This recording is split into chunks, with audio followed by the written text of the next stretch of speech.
প্রিয় ভাই ও বোনেরা, ইতিহাসের একটা অত্যন্ত কঠিন সময়ে ক্রান্তি লগ্নে আমরা এখন পার করছি। আমরা 15 বছর একটি ফ্যাসিস্ট দল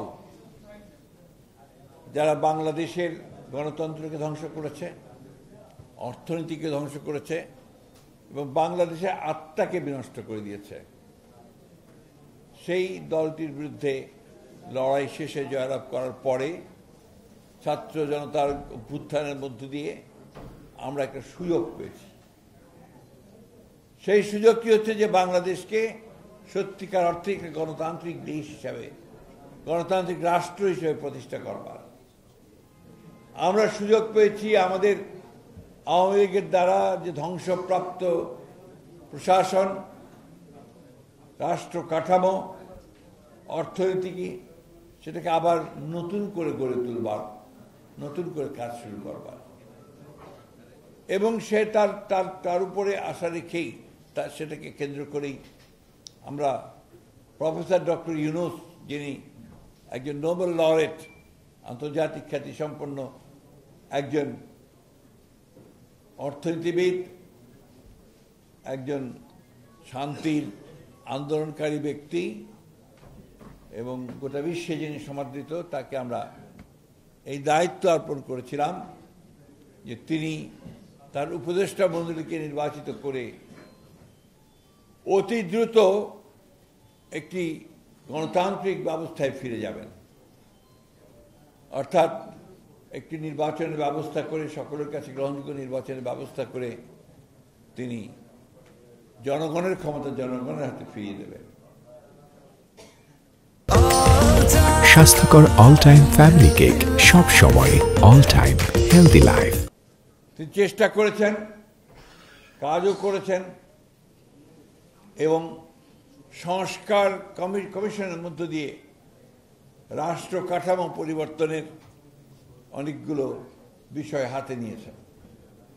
আমরা পত্রিকায় দেখেছি আগামী 17 তারিখে যে বিষয়গুলোতে সমস্ত রাজনৈতিক দলগুলো একমত হয়েছে, সেই বিষয়গুলো নিয়ে একটি সনদ স্বাক্ষর হওয়ার কথা আছে।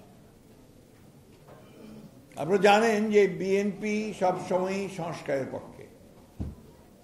আপনারা জানেন যে বিএনপি 2016 সালে ভিশন 2030 এই নামে একটি কর্মসূচি, এই নামে একটি চার্টার অফ ডিমান্ডস, একটি সংস্কারের কর্মসূচি দেশনেত্রী বেগম খালেদা জিয়া জনগণের সামনে উপস্থাপন করেছিলেন।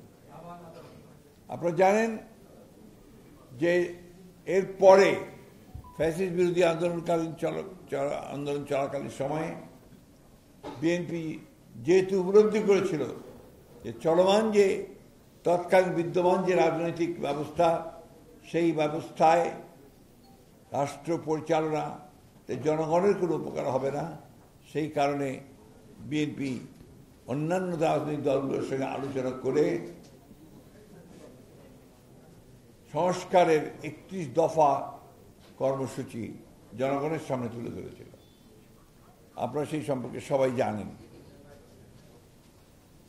সেই 31 দফা সংস্কারের যে কর্মসূচি, যে প্রস্তাব, সেই প্রস্তাবের মধ্যে কিন্তু আজকে পত্রপত্রিকায় আপনারা দেখতে পাচ্ছেন যে সংস্কার কমিশন, 6টি সংস্কার কমিশন যে সমস্ত বিষয়গুলোতে সিদ্ধান্ত দিয়েছে বা যে প্রস্তাবগুলো নিয়ে এসেছে, তার বেশিরভাগই আমাদের সেই 31 দফা কর্মসূচির মধ্যে ছিল।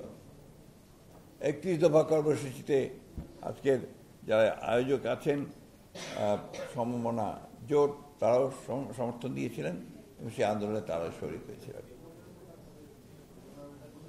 আজকে এই সংস্কারকে নিয়ে বিভিন্ন রকম কথাবার্তা দীর্ঘদিন ধরে হয়েছে, কারণ এর আলোচনা চলছে, এগুলো নিয়ে ডিসকাশনস হচ্ছে, রাজনৈতিক দলগুলো কথা বলছে, সব মিলিয়ে শেষ পর্যন্ত একটা জায়গায় বোধহয় তারা আসতে পেরেছেন, যেখানে তারা আগামী 17 তারিখে এই সনদের স্বাক্ষর করবেন, যেগুলো বিষয়ে একমত হয়েছেন সেই বিষয়গুলো নিয়ে। আর যে বিষয়গুলো একমত হওয়া যায়নি সেগুলো নিয়ে রাজনৈতিক দলগুলো জনগণের সামনে তারা নির্বাচনের সময় ম্যানিফেস্টো আকারে যাবেন এবং জনগণের কাছ থেকে সেটার যে তাদের মতামত, ম্যান্ডেট, সেটা আদায় করার চেষ্টা করবেন।